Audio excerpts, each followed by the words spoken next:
today we will discuss about rectangular dielectric resonator antenna design. If we see here in this diagram, there is a ground plane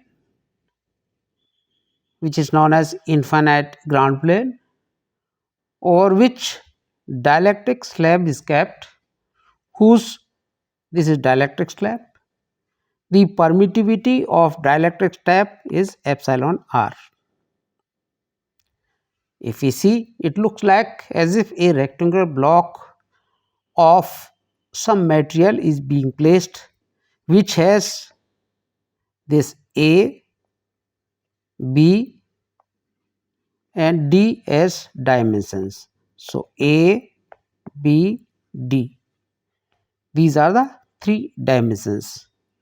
Now, this rectangular DRA can be represented by a vector diagram where detailed description of DRA is available in this diagram.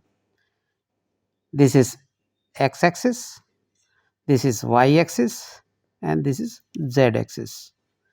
Here the dimensions are written as h is height, w is width and l is length, or which is also written as a, b, d. Now along z-axis there is a vector r which will make the far field observation point depending on the pointing vector. Now in between r and z there is an angle theta. So angle theta as well angle phi, these are elevation and azimuth angle. This is ground plane. When we excite, if you see in this diagram, there is a microstrip patch, there is a slot, there is a stub, and this is a DRA which is represented here with multiple slabs. Here we have used epsilon r as 4.4, which is FR4, and dielectric slab is using few slabs of TMM material. This is from Roser, whose permittivity is 12.8.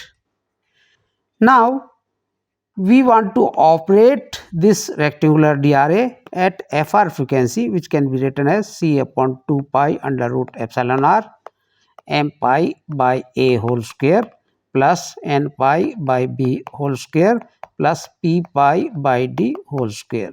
So this is formulation which we have already told you for rectangular DRA. So effective permittivity will be taken into account. If we see here, this is substrate, this is excitation port, this is microstrip line, this is slot, excitation slot, slot is resonant, and this is stub which is used for matching the impedance.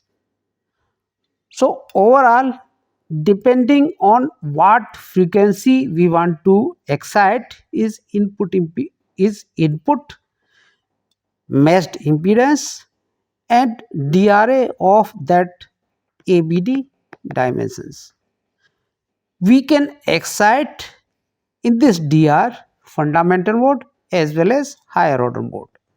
So for fundamental mode we have a formulation, that is characteristic equation kx square plus ky square plus kz square can be written as epsilon r k naught square.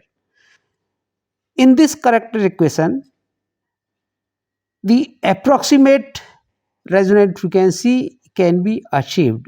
If we want to compute exact resonant frequency, then we need to use this formulation, which is also known as transcendental frequency. Kz tan kzd upon 2 is equal to under root epsilon r minus 1 bracket closed k naught square minus kz square, because the field is moving towards z axis. Here this is z axis. Now if you see, E field is in this direction from the slot and it gets coupled to DRA, and the basic mechanism operating of DRA is fringing of electric fields, effective electrical length. Perturbation is created by input excitation, that is harmonic varying input electrical signal.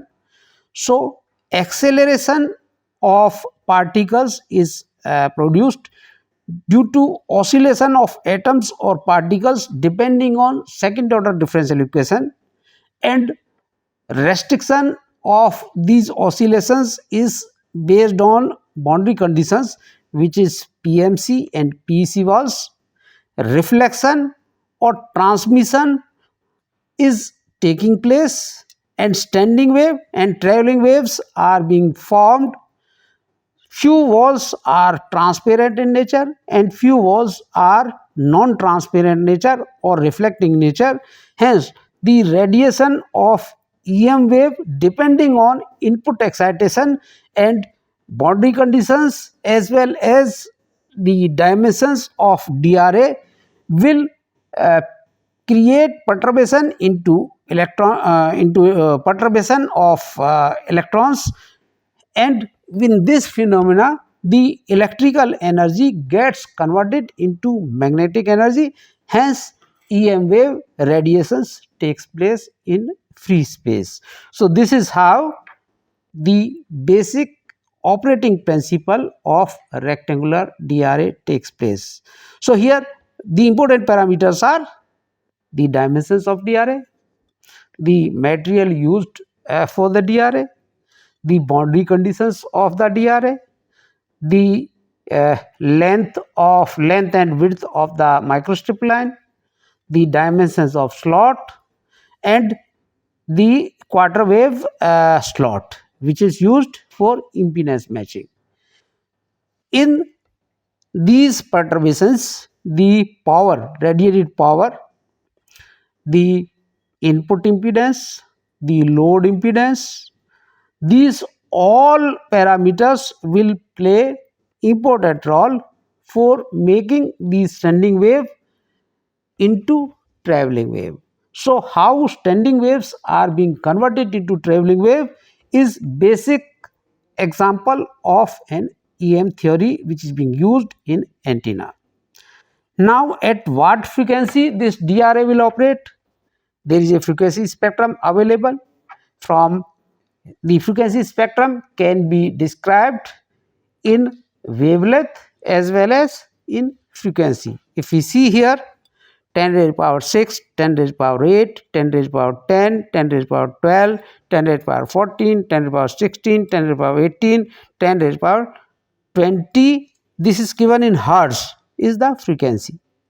We can replicate same for wavelength, that is for 10 raised to power 6 it is 10 meter, for 10 raised to power 20 it is 10 femtometer, for 10 raised to power 12 it is 1 mm. The same thing can be expressed in radio waves, microwave wave, terahertz, infrared, visible light, ultraviolet, X-ray and gamma rays. So this is how a frequency spectrum is known as. So we operate our DRA in microwave frequency as well as in terahertz frequency, which includes your millimetric wave too. So this is what frequency spectrum is. Now we have already seen the characteristic equation and transcanthodal equation based on which the DRA are designed to resonate at a particular frequency. So in today's talk we have only seen how to design DRA and what are the operating mechanism of dielectric resonator antenna. Thank you very much.